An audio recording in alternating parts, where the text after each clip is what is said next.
Al sur de Nueva Escocia, una gran península de los Estados Unidos de América del Norte, bañada por las aguas del Golfo de San Lorenzo y del Atlántico, se encuentra un islote particularmente temido por los barcos que se dirigen a Boston o Halifax.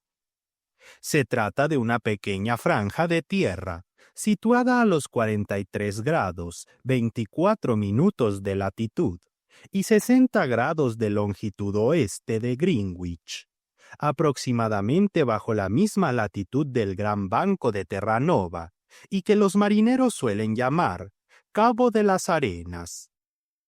Sin embargo, no es en absoluto un cabo arenoso, sino un escollo formidable que el previsor océano Atlántico asedia desde hace siglos sin cesar, con todo su terrible ímpetu, para barrerlo, y parece que acabará por lograrlo.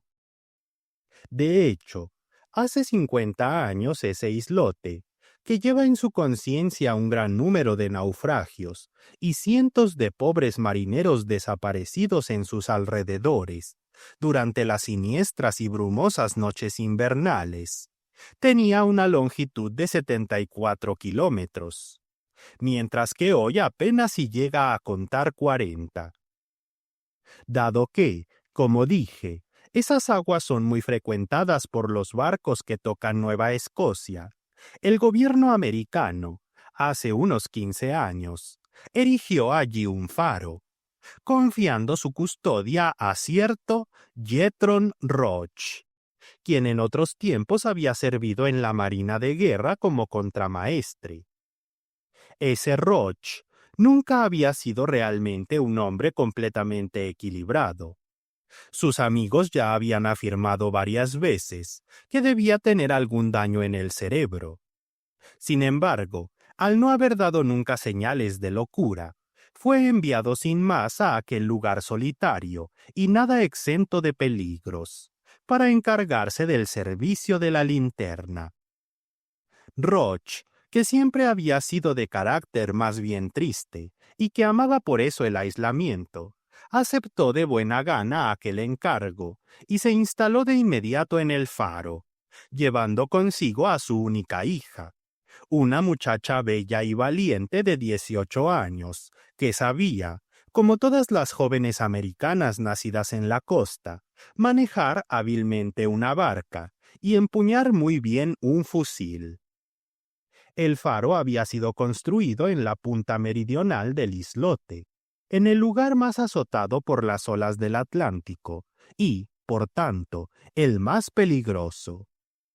Era una especie de torre, de unos 15 metros de altura, con solo 4 pequeñas habitaciones, un almacén para víveres y la linterna en lo alto, la cual proyectaba una luz visible a 12 millas mar adentro. Al principio todo marchó perfectamente. Roach, durante el día, pescaba o cazaba, pues en torno al islote abundaban los peces y aves marinas, y la joven pasaba su tiempo cultivando un pequeño terreno y ayudando al padre durante las guardias nocturnas. Nadie desembarcaba jamás en aquella costa, demasiado azotada por los vientos y las olas. Solo una vez al mes llegaba una lancha a vapor con una considerable provisión de víveres para aquellos solitarios Robinsones. Así transcurrieron 6 semanas, cuando en una noche de tormenta, la joven vio irrumpir en su habitación a su padre, con el rostro desencajado y los ojos dilatados por el terror. ¿Has oído algo?, le preguntó con voz alterada. No, papá, respondió la joven, alarmada. Escucha bien, Jolie. No oigo más que los bramidos de las olas y los silbidos del viento. Vístete y sube conmigo a la linterna, dijo Roach. Es imposible que me haya equivocado. Explícate mejor, papá. No, ahora no. Date prisa, porque el peligro podría ser gravísimo y arrastrarnos sin escapatoria. La joven, impresionada por las palabras del padre y sobre todo por su miedo, se vistió rápidamente y subió por la estrechísima escalera que conducía al último mirador, donde brillaba la linterna. Era una noche de gran tormenta. El Atlántico, enloquecido, lanzaba contra el islote olas espantosas que se rompían contra las costas con un fragor ensordecedor. Ráfagas furiosas se sucedían sin pausa, silbando y aullando, y entre las nubes negras tronaba horriblemente. ¿Oyes algo ahora que estás aquí arriba?, preguntó Roch, siempre con voz alterada. No prestes atención a los ruidos del océano. No son ellos los que me asustan. ¿Qué quieres decir, papá? Que el faro oscila, respondió Roch. ¿Está a punto de derrumbarse?, preguntó Jolie, atemorizada. No lo sé, pero temo que se haya construido sobre un terreno demasiado arenoso y que los cimientos estén cediendo. Huyamos mientras tengamos tiempo. ¿Está llena de aceite la lámpara? Pensemos también en esos pobres navegantes que están en el mar. La llené hace un momento. ¡Huyamos, padre!, gritó la joven. El viejo contramaestre y la joven bajaron rápidamente la escalera para ponerse a salvo en el interior del islote. Estaban por llegar al almacén de víveres, que se encontraba en la planta baja, cuando un extraño bramido llegó a sus oídos. Roch se detuvo, lanzando un grito de desesperación. Las olas habían destrozado la puerta y el agua había invadido el almacén, cortando a los dos desdichados toda esperanza de salvación. «Estamos perdidos, ¿verdad, papá?», preguntó Jolie, angustiada. Roch la miró sin responder, cruzando los brazos sobre su ancho pecho. «Dímelo, te lo ruego», repitió Jolie. «Quizás», respondió Roch con voz sombría. «Lo dije hace un momento, los cimientos están cediendo». «¿Qué ha sucedido entonces?». «La linterna se hunde en la arena». «¿Y seremos tragados por las aguas?». «¿Quién lo sabe? Subamos de nuevo al mirador de la linterna. Podemos morir aquí igual que allá arriba». Volvieron a subir lentamente la escalera, deteniéndose de cuando en cuando en los rellanos para escuchar. El faro temblaba sin cesar, haciendo tintinear los cristales de las ventanas, y parecía que poco a poco se inclinaba hacia adelante. Llegados al mirador de la linterna, Roch se asomó a la barandilla y esperó a que un relámpago iluminara el océano para comprender con exactitud la situación. No tuvo que esperar mucho. Una luz lívida rompió la profunda oscuridad que reinaba sobre el Atlántico y el islote, seguida por un trueno espantoso. «Bueno, ¿qué has visto, padre?», preguntó Jolie, cuando aquel estruendo se perdió en la lejanía. «La costa ha desaparecido en un largo tramo, y las olas golpean ahora la base del faro», respondió el viejo contramaestre. ¿Seremos arrastrados? ¿Quién lo sabe? Busca una vía de salvación, padre. ¿De qué modo? El agua ya nos rodea por todas partes y nuestra barca ha desaparecido. Busca, busca, suplicó Jolie, aterrorizada. Roch se encogió de hombros y empezó a pasear alrededor de la linterna con el rostro siempre desencajado y los ojos animados por una llama siniestra. De vez en cuando se detenía, como para escuchar mejor los fragores de la tormenta.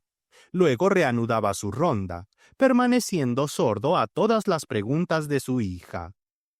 El huracán, mientras tanto, aumentaba en violencia con un crescendo espantoso.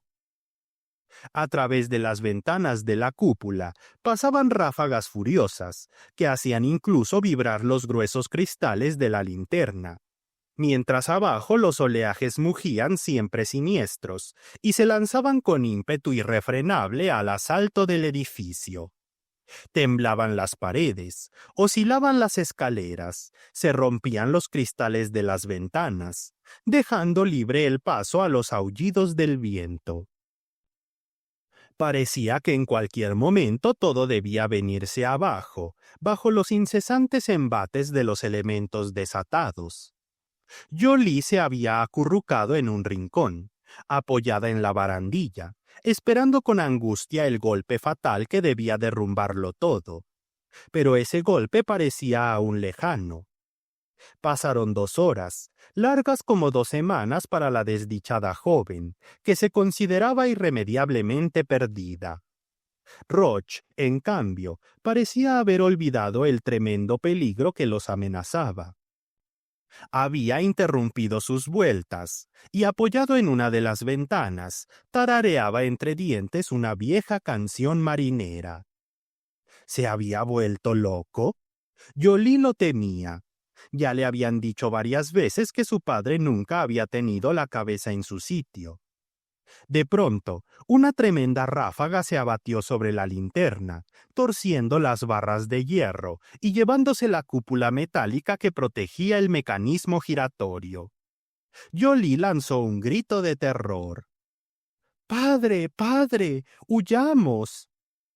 Roch se volvió, preguntando con una calma espantosa.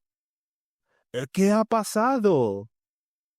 ¿No ves que ya no está la cúpula? Tanto lastre menos, respondió el viejo.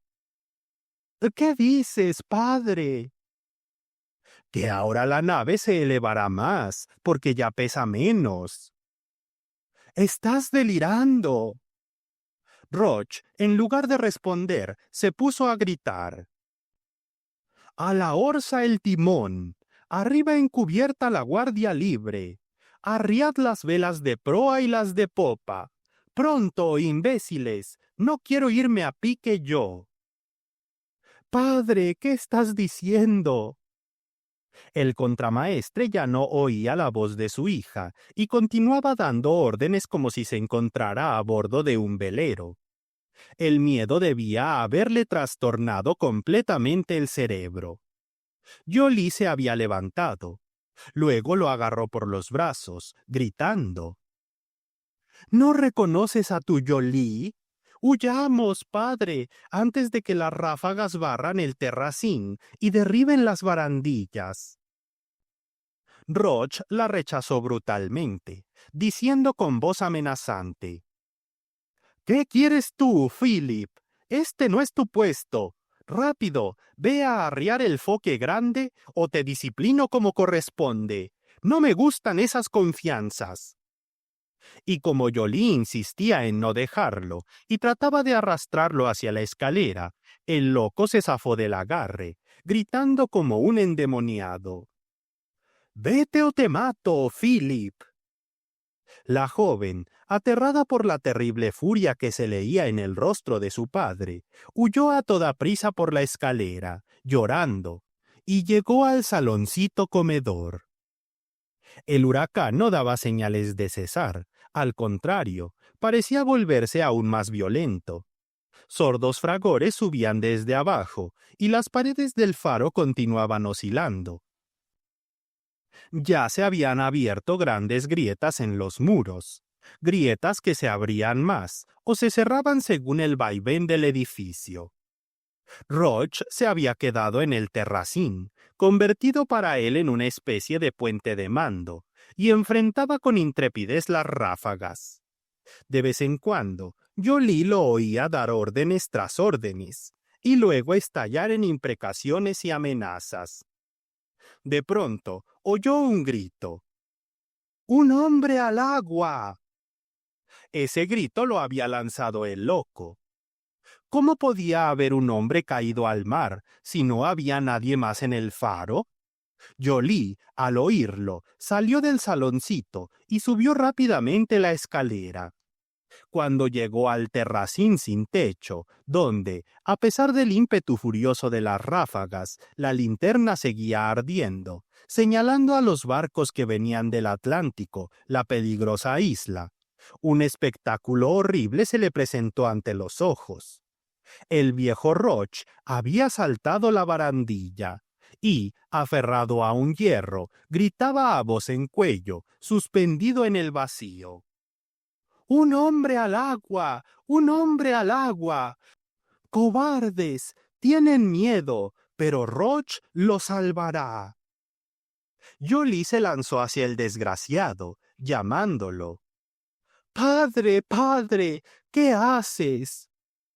El loco ya no la escuchaba. Con los ojos desorbitados, los cabellos erizados, los rasgos desencajados, continuaba mirando el abismo que se abría bajo sus pies. ¡Cobardes, cobardes!, repetía. ¿A qué va Roch a salvarte? Su cuerpo se dejó caer y el pobre contramaestre desapareció, girando sobre sí mismo. La joven, presa de un terror loco, se había arrojado para detenerlo. Era demasiado tarde. De todos modos, ¿cómo podría haberlo salvado? Oyó, o quizá le pareció oír, un golpe sordo y luego un grito. Después nada más. Bajo el faro el océano seguía mugiendo siniestramente, y en lo alto retumbaban los truenos y aullaban las ráfagas. Jolie cayó al suelo desmayada. Cuando, después de muchas horas quizás, volvió en sí, la situación no había cambiado. El huracán seguía furioso y el faro vibraba sin cesar, desmoronándose poco a poco.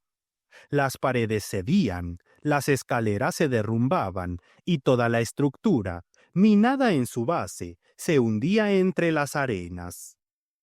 Había sonado la última hora, también para la desventurada hija del contramaestre.